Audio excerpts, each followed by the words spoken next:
ठीक है। उस तो बाद की है जो एग्जीक्यूटिव पावर्स ने प्रेजिडेंट के कोल ने सारी दियाँ सारी, ठीक है।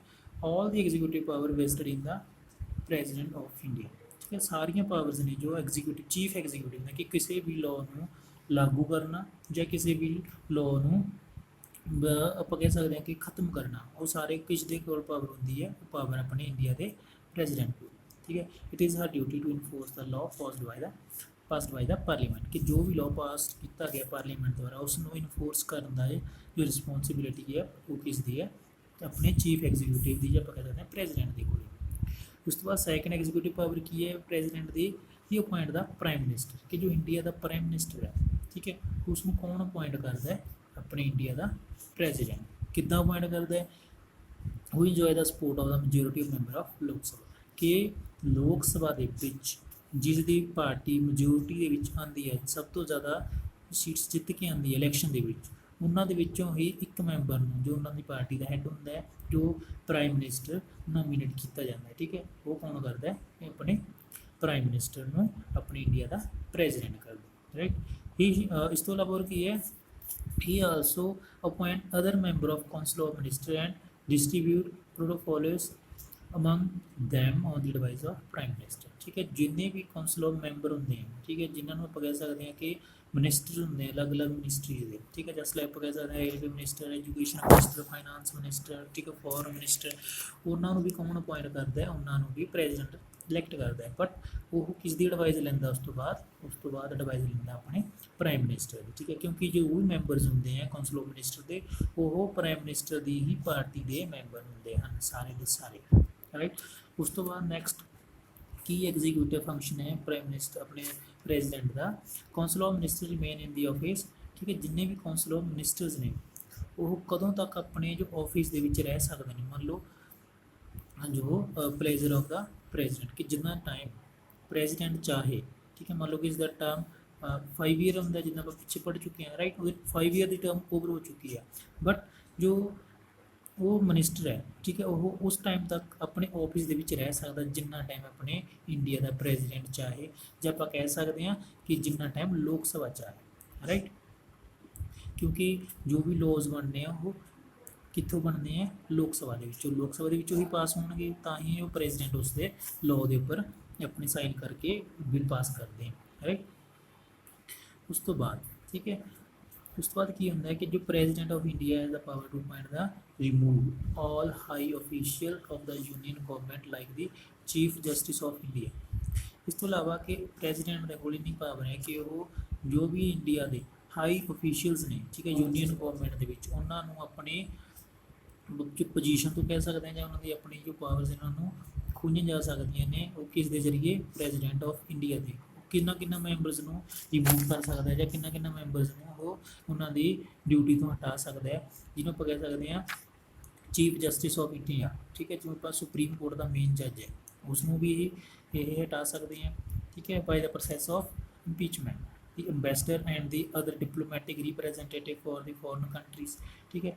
जो भी डिप्लोमैटिक ने, आप कह सकते हैं इंडिया गवर्नमेंट की तरफ तो जो भी फॉरन कंट्रीज नाल डिप्लोमैटिक बनाए जाते मैंबर सिलैक्ट किए जाते हैं कि जो इंडिया में रिप्रजेंट कर रहे हैं, उन्होंने दूसरी कंट्रीज नाल जो भी एक्सटर्नल या इंटरनल अफेयर्स ने उन्होंने, ठीक है, उन्होंने भी वो उन्होंने अहदे तो हटा सकता है। इस तो इलावा होर किन्हों हटा सकता है, गवर्नर्स ऑफ द स्टेट, ठीक है, जिन्ने भी स्टेट्स के गवर्नर ने उन्होंने भी वो उन्होंने अहदे तो हटा सकता है, ठीक है। जो चीफ जस्टिस है इंडिया का सुप्रीम कोर्ट का एंड जजिस ऑफ द सुप्रीम कोर्ट, ठीक है, एक जितना पहला भी पढ़ चुके हैं कि सुप्रीम कोर्ट के कितने जज होंगे हैं, एक मेन चीफ जस्टिस होंगे प्लस 30 अदर जजिस होंगे हैं, तो सुप्रीम कोर्ट के टोटल 31 जजिस होंगे हैं, ठीक है।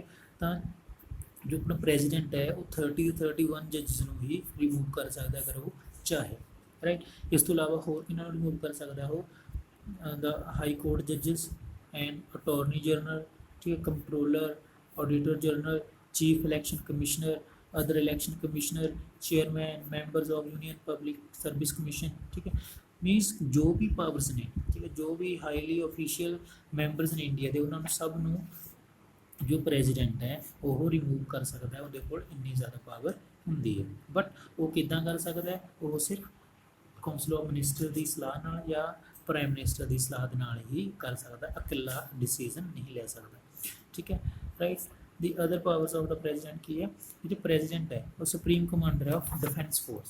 ठीक है, defence force in the sense कि प्रेजिडेंट अगर चाहे किसी कंट्री नाल वॉर डिक्लेयर कर सकता है, राइट। अगर वॉर चल रही है तो उत्थे मेक पीस, ठीक है, तो उत्थे शांति बना के रखने के लिए, शांति की तरफ तो बनाने के लिए भी पहल कर सकता है, या युद्ध को खत्म करके शांति की जो सिचुएशन है वो भी प्रेजिडेंट है वो डिक्लेयर कर सकता है। And treaties with the other country, ठीक है, जिन्ना भी कंट्रीज़ ने होर, ठीक है, मान लो कोई अपनी नेबरिंग कंट्री है, जस्ट लाइक अपने को इंडिया या पाकिस्तान या आप कह सकते हैं चाइना है, ठीक है, या अपने बांग्लादेश ने, ठीक है, उन्होंने किदां दी ट्रीटीज़ ने, ठीक है, वो सारियां कौन डिक्लेयर करता या कौन साइन करता है, प्रेजिडेंट। ठीक है, जिदा अपने पता है कि पाकिस्तान तो चाइना नाल अपने जो रिलेशन ने वो थोड़े डिस्प्यूटड रहते हैं, राइट। तो उसके लिए जो सारी पावर है वो प्रेजिडेंट को है कि जे चाइना या पाकिस्तान इंडिया के उपर किसी भी तरह अटैक करता तो जे प्रेजिडेंट चाहे तो वॉर डिक्लेयर करके उन्होंने विरुद्ध लड़ाई है वो कर सकता, राइट।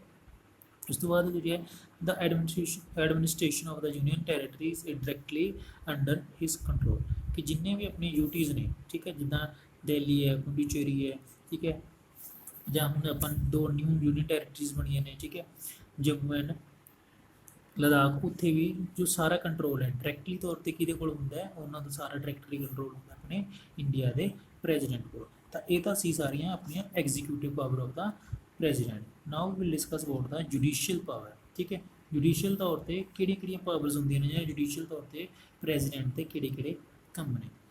ठीक है, न्यायिक तौर पर मीनस बेशक प्रेजिडेंट जज नहीं है बट वो भी जुडिशियल पावर्स हैगियां ने।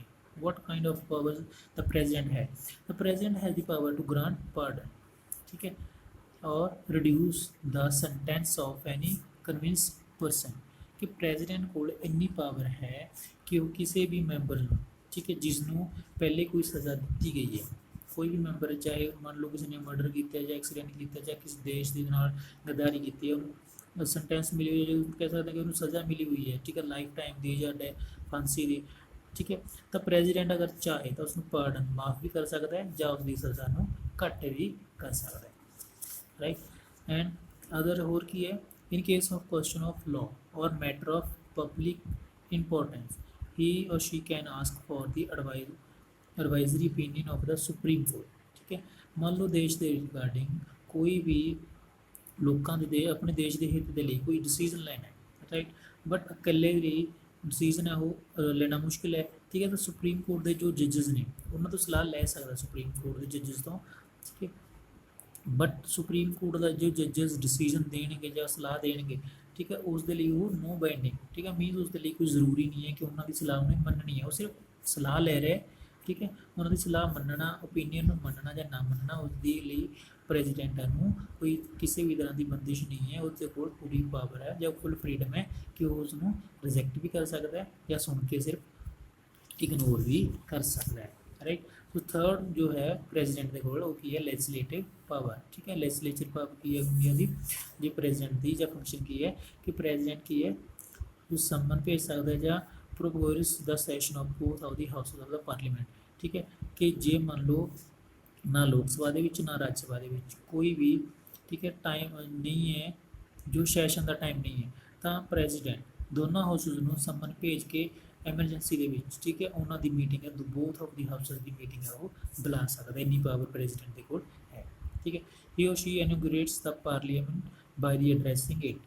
ठीक है, जो भी जनरल इलैक्शन होंगे हैं, general election in the sense कि जो नवा प्राइम मिनिस्टर है जो बनाया जाता है, ठीक है, प्राइम मिनिस्टर इलैक्शन होंगे ने उदों सब तो पहले जो स्पीच है फस्ट सैशन के जो पार्लीमेंट के सारे एमपीज पहुँचते हैं, वो कौन होंगे उत्ते, वो कौन एड्रैस करता है, वो अपने इंडिया के प्रेजिडेंट। पहली मीटिंग हर जो भी मीटिंग होंगी है जनरल इलैक्शन तो बाद, ठीक है, उस तो बाद कोई भी जो बिल है, ठीक है, no bill can become a law without the signature of the president as we have discuss in the previous chapter. ठीक है, फाइनल के किस दे कोल जाते हैं जो लॉ ने, जो बिल ने पास होकर लॉ बनने लिए प्रेजिडेंट के कोल जाते हैं, जे प्रेजिडेंट साइन करता तो लॉ बनता है, जिसनों नहीं करता तो वो बिल ही रहता है, लॉ नहीं बनता, राइट।